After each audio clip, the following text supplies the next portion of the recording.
Time for our Tri-State Office Furniture tweet of the day. It comes from the Pittsburgh Steelers account. Today is a great day to wear a Joe Green jersey, and shout out to Cam Hayward wearing the number 75 on the practice field today in honor of the great, the legendary, the Hall of Famer, the perhaps most influential draft pick in this franchise's history, definitely on the Mount Rushmore of Steelers, Joe Green, who turned 75 today. So happy 75 to number 75. 412-575-2600 on the Borders and Borders hotline. Josh Taylor, Paul Zeise. Paul, let's jump to college football here. We talked Steelers in the first segment. Let's get into Pitt. Now, normally on Saturdays after Pitt games are over, we do a lot of postmortem talking about what happened with Pitt. We didn't get to talk about what happened last week with Western Michigan because I was not here. They've got New Hampshire tomorrow. It's homecoming weekend. Of course, for homecoming, you kind of bring in the opponent. It's going to cleanse the palate for you. And it couldn't come at a better time for Pitt when you got to still get into your conference schedule. So I will ask you this question because as far as the game goes, I think we all know what to expect. But as far as Pitt trying to clean up some of the problems that they're having, what are the major things that you feel like they need to clean up between now and when that conference schedule kicks in? Well, it sounds very similar to the Steelers, but they've got to figure out how to run the football a little bit because I think Kenny Pickett is carrying way too much of the load right now. They're asking him to do way too much. He's doing, a lot, but by the same token, if he gets hurt, a big part of your offense goes out.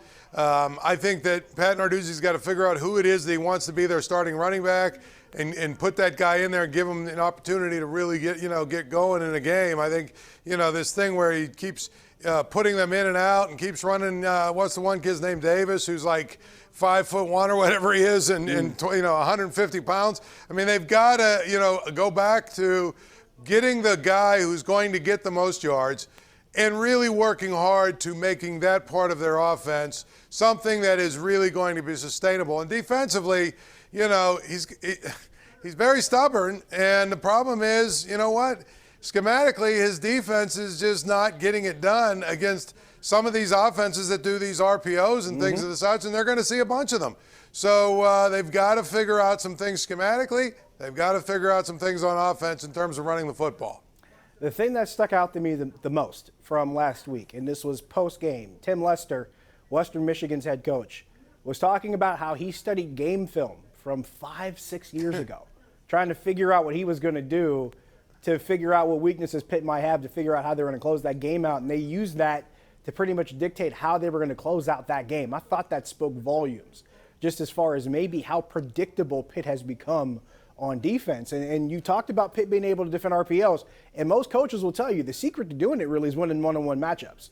And it looks like one-on-one matchups has become a problem with this team. Now, granted, on the defensive line, they seem to win one-on-one matchups more often than not. That defensive line group, Baldonado, Cansey, those guys have just been phenomenal.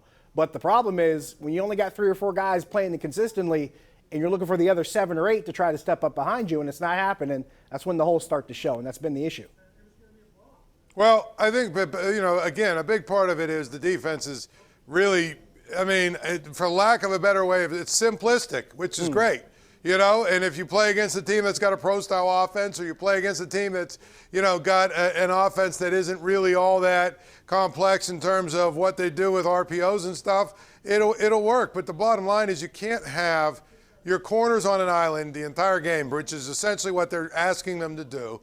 You can't have a philosophy of all of your linebackers and even your safeties are all reading run first and going downhill immediately no matter what happens, and then wonder why, you give up big plays in the passing game down the field, but more importantly, those slants, those things right across the middle where, basically they did the RPO situation, the linebackers and safeties would bite on it, and then they throw it right over the top for a little slant that went 15 yards. You've got to do some things differently. You cannot play defense that way in college football anymore. So I'm not professing to be a defensive coordinator, but the problems that they have when they play some of these teams are schematic, and that goes right back to one guy. So, you can figure out who that guy is.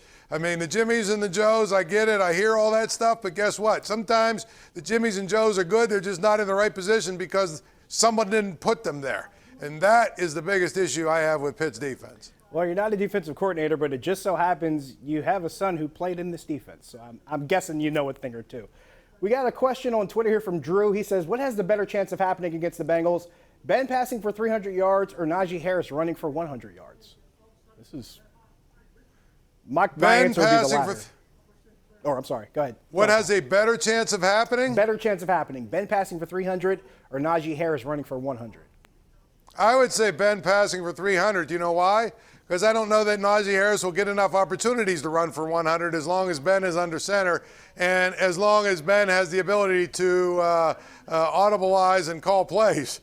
Because he ain't calling running plays. You know what I'm saying? Yeah. So I would say Ben just because of opportunity. Yeah, if nothing else by default, that might be the way it ends up happening. Got time for a few phone calls here. We got Paul in Verona. Paul, you're on the Nightly Sports Call. Hi, guys. How you doing? Love the show. Appreciate you. I have an intake. I think we can beat the Bengals without Ben. So I hope Tomlin's listening. I like to see Haskins start the game, and I like to see Samuelson and Harris in the backfield. Samuelson to help block or to help protect the quarterback. I'll hang up and listen to what you have to say.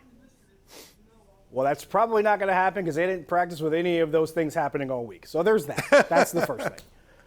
The second thing, if they could beat the Bengals without Ben, I think it would be because of the defense. I think because that front, and that's assuming TJ Watt plays, that's assuming you get consistent pressure from Watt and Ingram on the other side, and Cam Hayward keeps doing Cam Hayward things. Cam Hayward, y'all, on Twitter. But, assuming that those things on the defensive side stay the way they are, that might be the reason why I think it happens.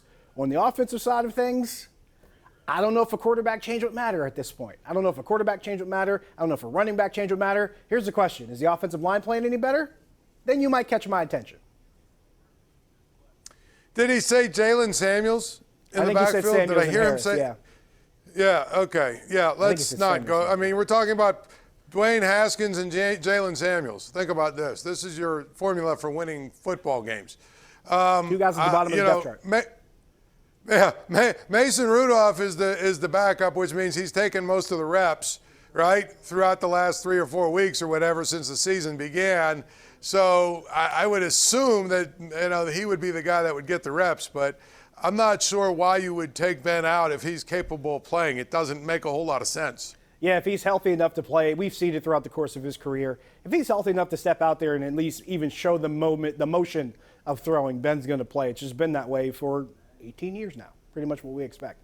We got Tony in my old stomping ground in the Hill District. Tony, you're on the Nightly Sports Call. Hello, Josh. How are you? Good. How you doing?